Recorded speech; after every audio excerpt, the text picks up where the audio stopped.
Alright, welcome back. We're gonna do a really exciting breakdown. I don't know why I never did this match earlier. Because I started doing breakdowns a while ago, like March. This is a great match I should have broken down. But yeah, without further ado, let's just get right into it. It's the Spencer Lee Matt Ramos match. Pretty crazy match. I read this one thing, so this same exact year, Purdue lost like the very first round of March Madness as the number 1 seed. They lost to number 16 FDU, and like on paper, this match right here was statistically a bigger upset than the March Madness game, which is pretty crazy. Um, yeah, Purdue got both ends of the stick on upsets that March, but yeah. So they wrestled earlier in the season, like January. Matt Ramos put Spencer on his back with like a throw, but then Spencer came back and pinned him. So yeah, like I saw that match like Aprilish, and then a month later, when this match rolled around, I was like, I'm kind of scared for Spencer. Immediately on a single, just high pace. You can see Matt is really anxious to be there. Really excited. Cause I remember seeing something recently. Matt Ramos, had a whole book on how to break down Spencer Lee, like a whole entire notebook, and like just him saying he was super excited for this match, and super excited to get that rematch.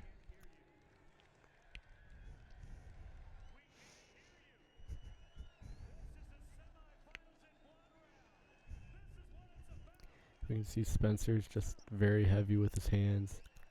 Just he's not really moving too crazy, but just basic circling and just really in tune with his hand fighting.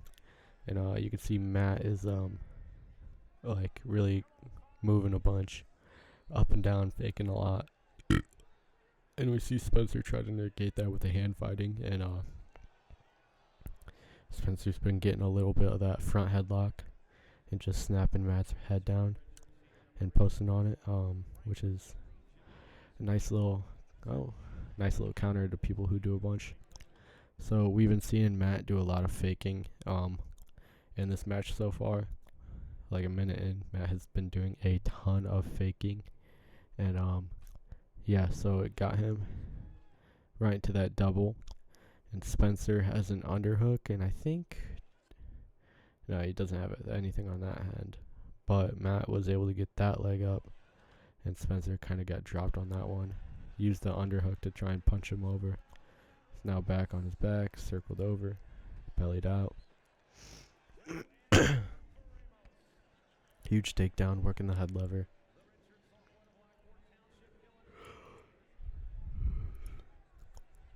I think that takedown, it kind of reminds me of the Kyle Dake David Taylor, where David Taylor got that super early ankle pick. And I feel like that gave him a lot of momentum, even though he lost. But that's what that kind of reminds me of, just getting that early crazy takedown momentum.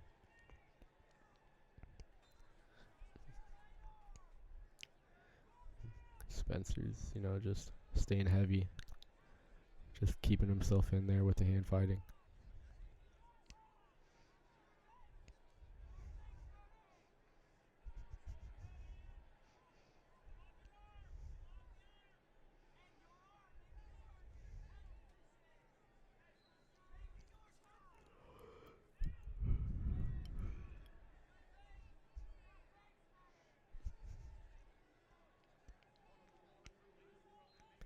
Matt's doing a good job of just staying agile, just moving his feet, and I like how Spencer's just standing his ground, even though Spencer is the top dog in this match, he's not letting anything that happened in the match before affect him.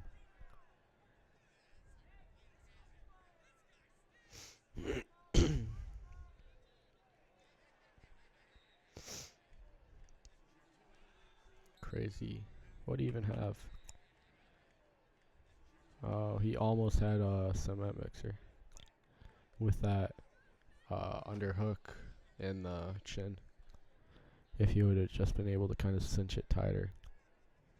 I'm pretty sure. I don't know. Couldn't really tell. But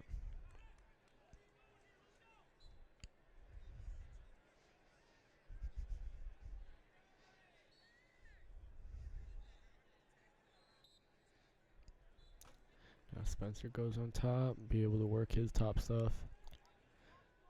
There's a whole video I watched breaking down Spencer Lee's top game. For any wrestler, I really recommend watching it. It's called like Spencer Lee's top game system. It's like a 3-part system with like different things he can do at different points of top game, and it's really important. Like it gives a lot of good points of note, and I'll put it down in the description, but it's a really good top game video.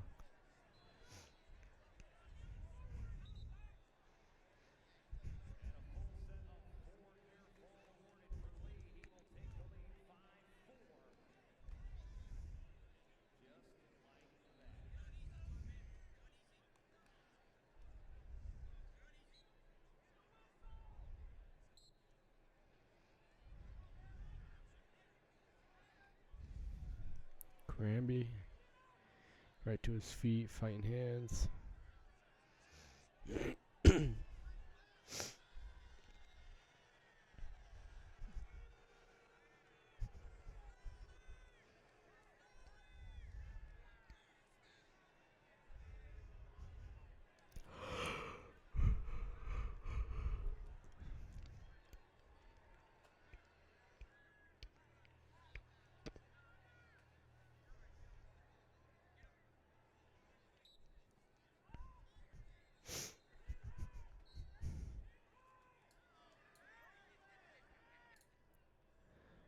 Sorry, I'm just messing with my audio settings a little bit.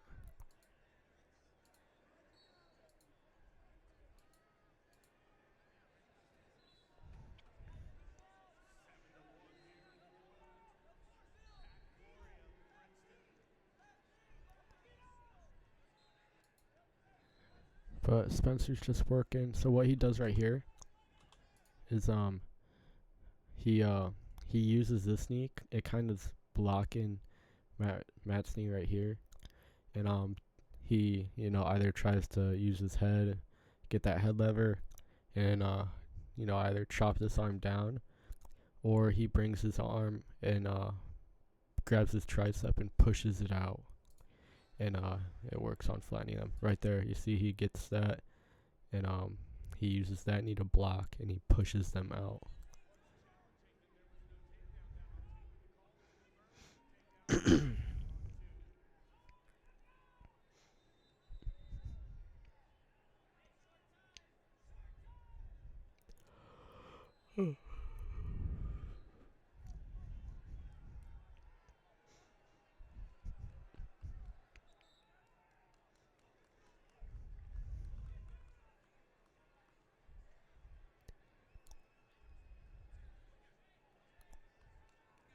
Matt goes neutral.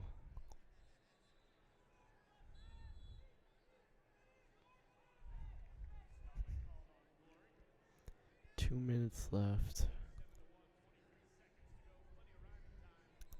You can see Matt's a little bit slower in the stand up. He's letting the hand fight affect him a little bit more, kind of sitting more in the ties.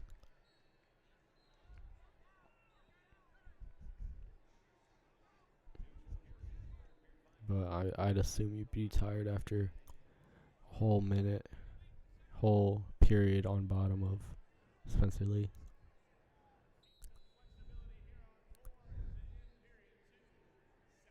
Like he's kind of just, maybe just a change of game plan, kind of letting the ties happen a little bit, stuff like that. Spencer, let's go back, let's rewatch. So Matt tries to kind of duck double or something. Spencer gets on it, single leg. He reaches double body lock kind of situation. That was, I don't know why Spencer would do that. I don't know why he didn't try and work a single, TBH. I'm sure he has some trick in his bag for it, but it's also like, single leg.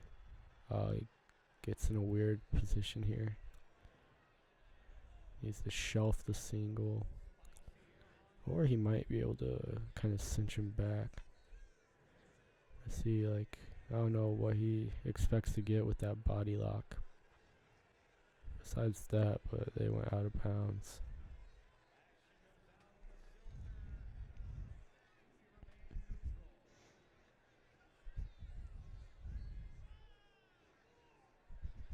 Do they challenge? I mean, technically, or no, this was... Actually, I don't know, because I know they changed the rules to only 1 point of contact needs to be inside. And but I don't know if that was 2023 NCAAs or 2024 NCAAs.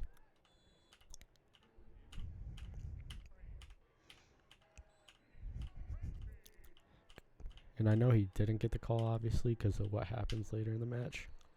But, man, I wonder... Ooh. That ref threw up the 2 for green.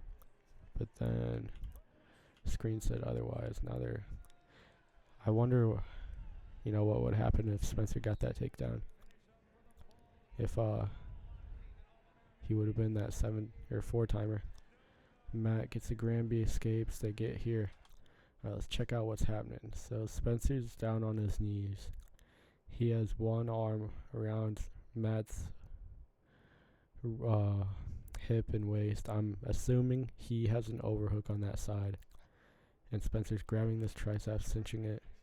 Yeah, okay. So you can see right there for a second. He's Matt is grabbing his other hand. That means Matt has the overhook, and then he's grabbing right here. You see? And then Spencer kind of just set it up for him. When Spencer grabbed right here, he cinched it for Matt. He just made everything super tight, and he kind of gave it to Matt. Then Matt just had to roll and threw Spencer right on his back.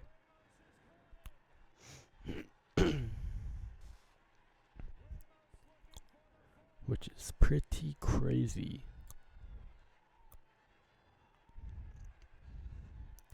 I remember hearing an interview with Vito. Vito said he was on the mat right next to them, getting ready for his match. And when this happened, he looked over and saw what was happening. And it was he said it was the loudest he ever heard an arena when that happened. He never heard an arena louder than that.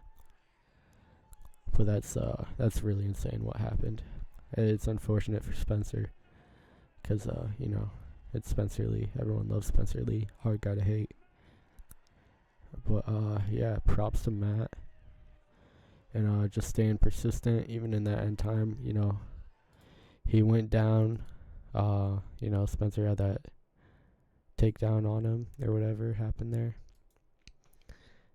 He was able to escape real quick, and get that takedown or get the fall. So yeah. Comment who else I should go over. Comment what else. And thanks for tuning in. Peace.